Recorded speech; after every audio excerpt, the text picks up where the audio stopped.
आह्वान जो किया वो मोहम्मद अली जिन्ना ने।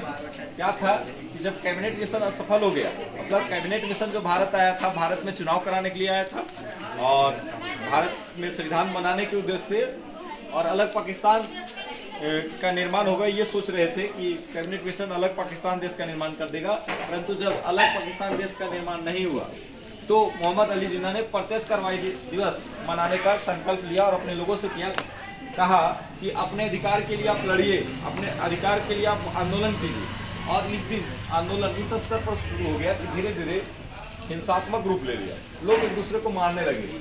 यह घटना, इस प्रकार की घटना कलकत्ता से स्टार्ट में प्रारंभ हुई और धीरे धीरे मारपीट का घटना, हत्या का घटना ग्रामीण बंगाल, बिहार, संयुक्त प्रांत और पंजाब तक भी फैल गई, मतलब पूरी उत्तरी भारत में फैल गई।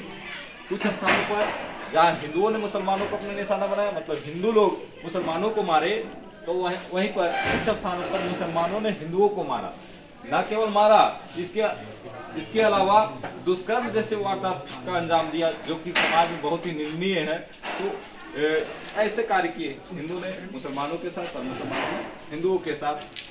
व्यापक स्तर पर आगजनी की गई, मतलब घरों को जलाया गया। भारतीय इतिहास में यह दिन काला दिवस के रूप में प्रसिद्ध हो गया। 16 अगस्त 1946, इंपोर्टेंट क्वेश्चन है ये।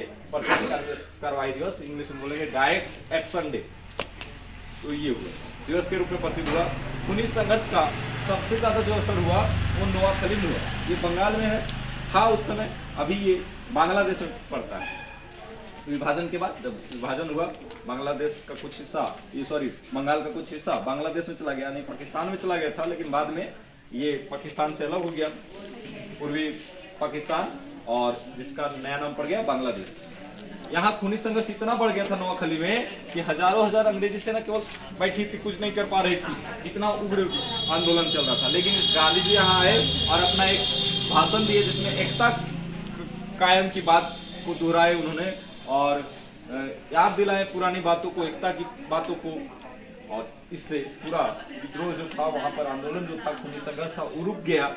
इसी से प्रभावित होकर जो माउंटबेटन है, उन्होंने गांधी जी को वन मैन बाउंड्री फोर्स की संज्ञा दी थी, मतलब अकेला व्यक्ति, अकेला मैन पूरे फोर्स के बराबर है, ये संज्ञा दी थी। अब समझते हैं गांधी जी जन सामान्य से जुड़े हुए थे कैसे। तो बहुत सारे इसके आप बात बता सकते हैं कि वो आम लोग की तरह रहते थे, आम लोगों के जैसा बोलचाल करते, खान पान उनका आम लोग की तरह था, उन्हीं की तरह इनका भाषा था, आम लोग जैसा बात करते थे और लोगों के बीच साधारण धोती में जाते, एकदम सिंपल वस्त्र में, ताकि किसी को ये फील ना हो कि हम किसी बड़े अधिकारी से बात कर रहे हैं, वकील से बात कर रहे हैं। वकील थे, अब वकील से बात कीजिएगा तो समझ जाएगी, लेकिन अपना जैसा लगेगा तो नॉर्मल व्यक्ति, चलो बात कर लेते, अपनी समस्या रख देते। तो इस तरह जाते, गरीबों से, दलितों से, जो पिछड़े लोग थे उनसे मिलते और उनके प्रति गहरी सहानुभूति जताते कि चलिए मैं आपका दर्द समझ रहा हूँ, चलिए मैं आपके दर्द के लिए काम करूंगा, आपके दर्द को हटाने का काम करूंगा। डेली वो एकदम कुछ ना कुछ काम करते रहते, जैसे प्रतिदिन चरखा चलाने का काम करते, लोगों से मिलने का काम करते और वे किसानों से बहुत ही लगाव रखते थे, क्योंकि किसानों को वो अपना सच्चा हितैषी मानते थे, अपना हित वाला व्यक्ति मानते थे, बहुत लगाव था उनका, मतलब किसानों से बहुत जुड़े हुए थे। किसानों को भी ऐसा विश्वास था कि गांधी जी जो चाह लेंगे वो हमारे लिए कर सकते हैं, क्योंकि गांधी जी एक ऐसा व्यक्ति हैं जो भारत में कुछ कर सकते हैं, अंग्रेजों को अपनी बात मनवा सकते हैं। ऐसा पावर सिर्फ किसमें है? गांधी जी है। अतः किसान भी गांधी जी से घनिष्ठ रूप से जुड़े हुए थे और वे जानते, ये ऐसा भी सोचते थे कि गांधी जी की कठिनाइयों का निवारण कर सकते हैं, लगान माफ करवा सकते हैं अंग्रेजों से, क्योंकि इनमें पावर है।